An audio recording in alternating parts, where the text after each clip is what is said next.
ఈ మధ్యలో రేవంత్ రెడ్డి మాట్లాడుతుండు, నేను 2020 మ్యాచ్లు ఆడుతున్నా అంటుండు. నువ్వు 2020 ఆడవు. వాస్తవంగా నువ్వు 2020 దేనికి ఆడతావు అంటే పైసల కలెక్షన్కి ఆడతావు.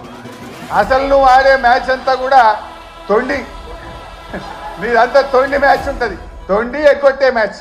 ఏంది నీ మాటల్లో తొండి, హామీల అమలులో ఎగ్గొట్టేది ఉంటుంది నీ దగ్గర. కానీ కలెక్షన్లో మాత్రం 2020 ఆడతావు నువ్వు. ఎందుకంటే నువ్వు ఎన్ని రోజులు ఉంటావో నీకే తెలియదు.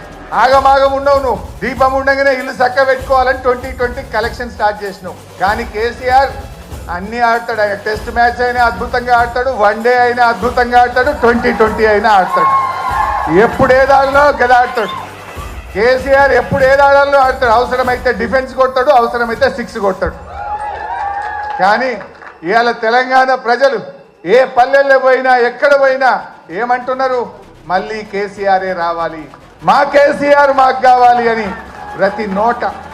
ఇది నేనేదో ఉపన్యాసం కోసం చెప్తలేను. కార్లో పోతా ఉంటే సిగ్నల్ పడితే పాపం ఉన్నది, తలుపు కొట్టి అద్దం దించి సార్ కేసీఆర్ కావాలి, మళ్ళా మనమే రావాలి, వీడు బాగలేడని. అది ట్యాక్సీ డ్రైవర్ కావచ్చు, ఆటో డ్రైవర్ కావచ్చు, అది ఎవరన్నా కానీ, ఆ రోడ్డు మీద పోయే పిల్లలు కావచ్చు, మళ్ళీ కేసీఆర్ కావాలని మాట్లాడతాం. ఇది ఈరోజు తెలంగాణ సమాజం కోరుకుంటుంది.